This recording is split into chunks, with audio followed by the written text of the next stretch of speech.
प्रदोष पड़ रहा है और बाबा की कृपा है आप पर। जो ये प्रदोष के दिन यदि आपको कहीं से शमी पत्र मिल जाए, प्रदोष के दिन यदि कहीं से आपको शमी पत्र मिल जाए और प्रदोष काल में, प्रदोष का जो समय होता है, शाम का जो समय होता है प्रदोष काल, 4 प्रदोष 5 प्रदोष आप कर देखिएगा कि आपका कोई काम है, कोई नौकरी के लिए आप अप्लाई कर रहे हैं, कोई समस्या बड़ी विकट आ गई है, कोई तकलीफ विकट आ गई है, कोई समस्या विकट आ गई है, प्रदोष काल अगर एक शमी पत्र भी आप घर के शिवलिंग को, अब ये करने के लिए आपको मंदिर पे शिवलिंग नहीं जाना, अपने घर में जो शिवलिंग, चाहे वो स्फटिक का हो, पारद का हो,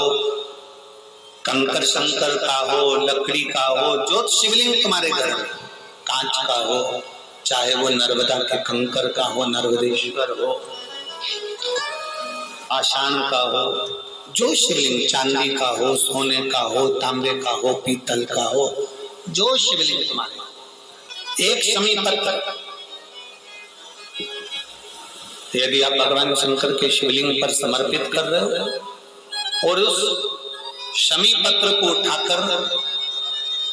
रात्रि को 9:15 की जो एक मुहूर्त होता है, एक समय होता है, जिस समय पर हम अपने मन की बात भगवान शंकर को कहते हैं, पूर्व में भी इसका वर्णन हम कर चुके हैं कथाओं में, उस 9:15 पर वो शमी पत्र को उठाकर एक कागज में, एक कटोरी में उसको रखते थे। 4 या 5 प्रदोष के उस शमी पत्र को अपने पास में रखिए और जिस कार्य के लिए जा रहे हो उसको जेब में ऊपर के भाग में उसको रखकर लेकर जाइए, आपका वो कार्य सफल होकर ही रहेगा, वो रुक नहीं सकता। तो शमी पत्र में इतना बल होता है, प्रदोष का जो शमी पत्र होता है वो बड़ा बलवान होता है, बड़ा प्रदोष, शिवरात्रि, सोमवार की अष्टमी, प्रदोष भी हर महीने आती है, शिवरात्रि भी हर महीने आती है, सोमवार भी हर महीने 2 3 4 5 पड़ी जाती है। सोमवार की अष्टमी जरूर साल भर में 4 या 5 आती है। सोमवार, प्रदोष, शिवरात्रि, सोमवार की अष्टमी, ये वो तिथियां हैं, ये वो वार है। अगर कोई भूल से भी शंकर भगवान के शिवलिंग का निर्माण करता है या अपने घर में रखे हुए शिवलिंग पर शमी पत्र को समर्पित कर देता है तो जिंदगी में उसका बाल बांका हो ही नहीं सकता। प्रदोष के शमी पत्र में बल होता है। प्रदोष के शमी पत्र, एक दिन शाम का समय, प्रदोष काल, भगवान देवाधिदेव महादेव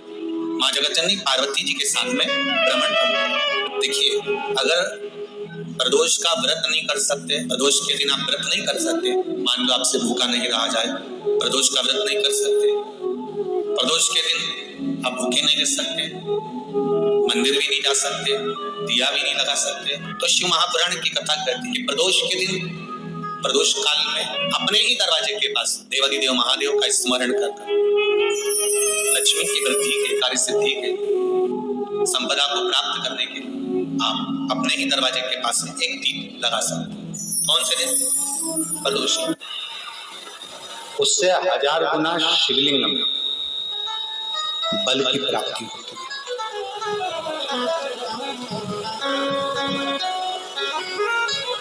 प्रदोष के दिन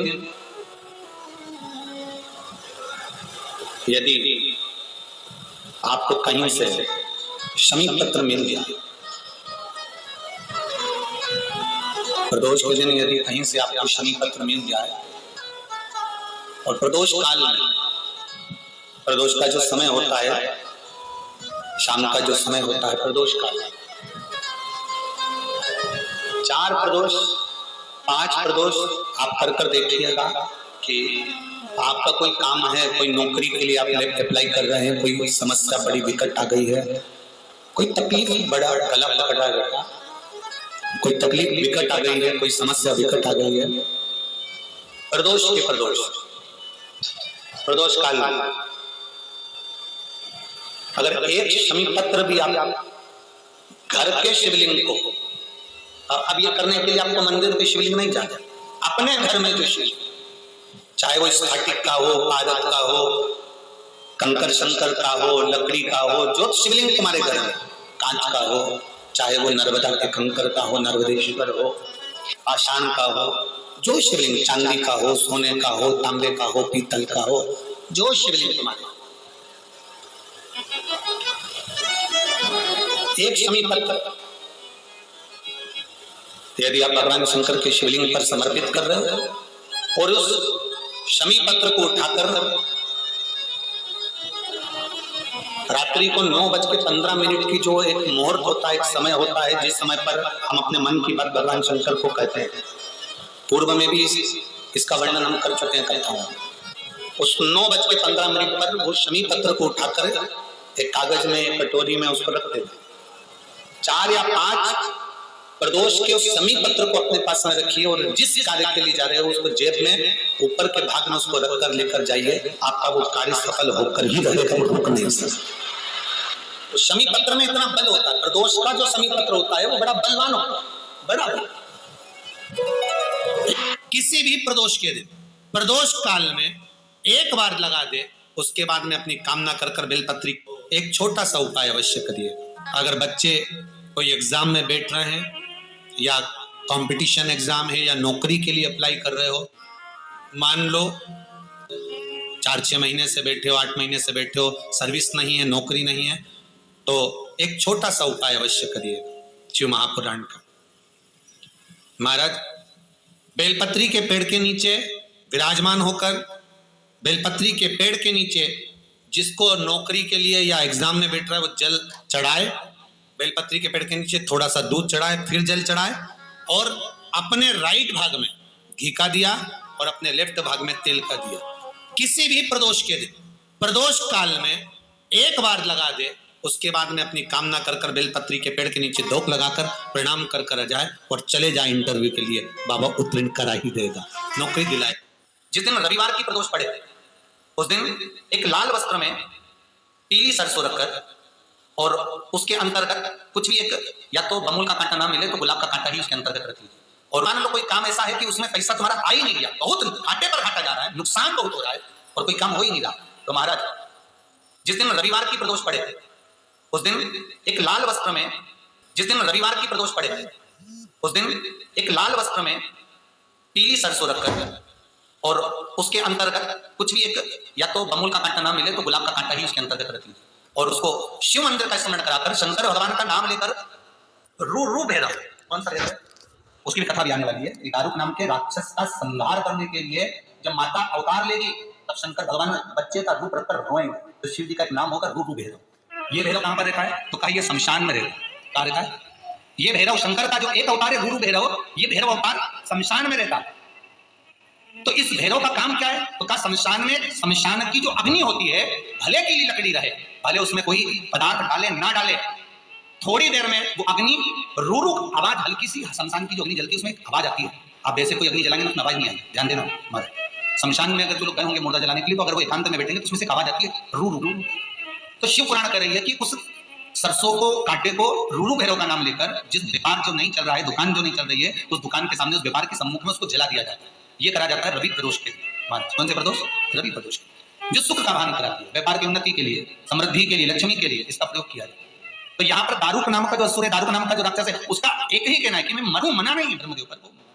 नंदी का एक पांव जो ऊपर होता है, आप लोग दर्शन करे होंगे शंकर जी के मंदिर में नंदी के, तो नंदी का एक पांव उठा हुआ होता है, एक पांव नीचे की ओर होता है। हड्डी से जुड़ा हुआ रोग, नेत्रों से जुड़ा हुआ, मस्तिष्क से जुड़ा हुआ कोई रोग रहता है तो एक नीले कलर का फूल आता है महाराज, उस फूल में हल्दी डालकर गुरुवार का प्रदोष पड़ने पर जो नंदी के पांव के पास समर्पित कर देता है महाराज, उसका रोग धीरे धीरे समाप्त होने लगता है।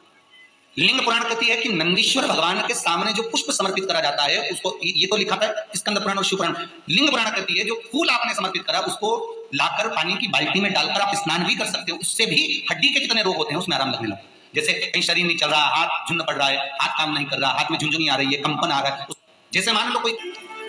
चाहे वो शनिचरी प्रदोष हो, चाहे रविवार की हो, सोमवार की हो, मंगल की हो, बुधवार की हो, गुरुवार की हो, शुक्रवार की हो, शनिवार की हो, कोई भी वार की हो, पर वैशाख महीने की प्रदोष,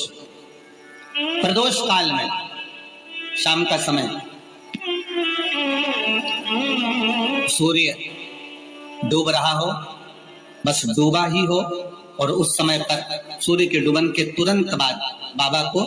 धतूरे के साथ में बेलपत्री ना चढ़ाते हुए बेलपत्री के वृक्ष के 7 कांटे बाबा के शिवलिंग पर समर्पित करे जाते हैं महाराज, अपनी जिंदगी में अड़चनों को हटाने के लिए। फिर आप जिस व्यापार में उतरे, जिस व्यवसाय में उतरे, जिस नौकरी में उतरे, आप दिल से करें, आपको तरक्की मिलेगी। आप हार नहीं सकते, नीचे नहीं आ सकते। उन्नत